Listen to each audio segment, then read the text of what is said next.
Facebook আমরা সবাই use করি, কিন্তু কখনো এটা ভেবে দেখছি এই যে ফেসবুক ইউজ করার সময় এই যে লাইক কমেন্ট শেয়ার আমাদের ফিডগুলো শেয়ার করা ভিডিওগুলো যদি খারাপ ধরনের হয়ে থাকে, ইসলামী বিরোধী হয়ে থাকে, আমার মৃত্যুর পরও এই আইডির ভিডিও লাইক কমেন্টগুলো আমার কবরে আজাব হয়ে যাবে।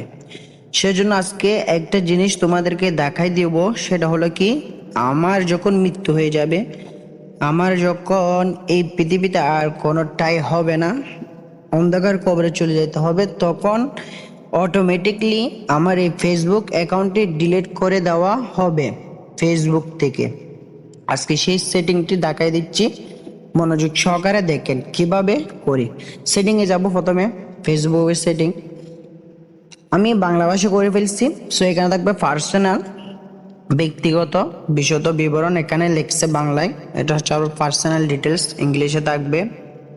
তো আমরা এখানে ক্লিক করব। চলো, আছে ব্যক্তিগত তথ্য, মানে ইংলিশে থাকবে হচ্ছে পার্সোনাল ডিটেলস। এরপরে অ্যাকাউন্টের মালিকের মালিকানা এবং নিয়ন্ত্রণ, ঠিক আছে, নিচেরটা তোমরা ক্লিক করবা। উপরে দেখেন অলরেডি লেখা আছে স্মারক করার প্রক্রিয়া এবং স্থির করা বা মোছা। আমরা একেবারে মুছবো না, উপরেরটাই আমরা সিলেক্ট করব। এখন আমরা আমাদের প্রোফাইলে ক্লিক করার পরে নিচে দেখবেন মৃত্যুর পরে মুছে দিন। তাহলে আমরা নিচেরটাকে কি করব, সিলেক্ট করব, উপরটা না।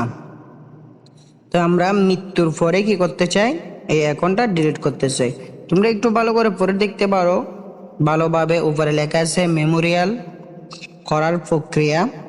তা আমি নিচেরটাই ক্লিক করব অবশ্যই, কারণ আমি চাই আমি মারা যাওয়ার পরে আমার অ্যাকাউন্টটা যেন ফেসবুক থেকে অটোমেটিক কি করে দেয়, ডিলিট করে দেয়। ক্লিক করার পরে দেখেন আপনার মৃত্যুর পর কি আপনার মূল প্রোফাইলটি মুছে দিবেন? হ্যাঁ, অবশ্যই সেভ করুন।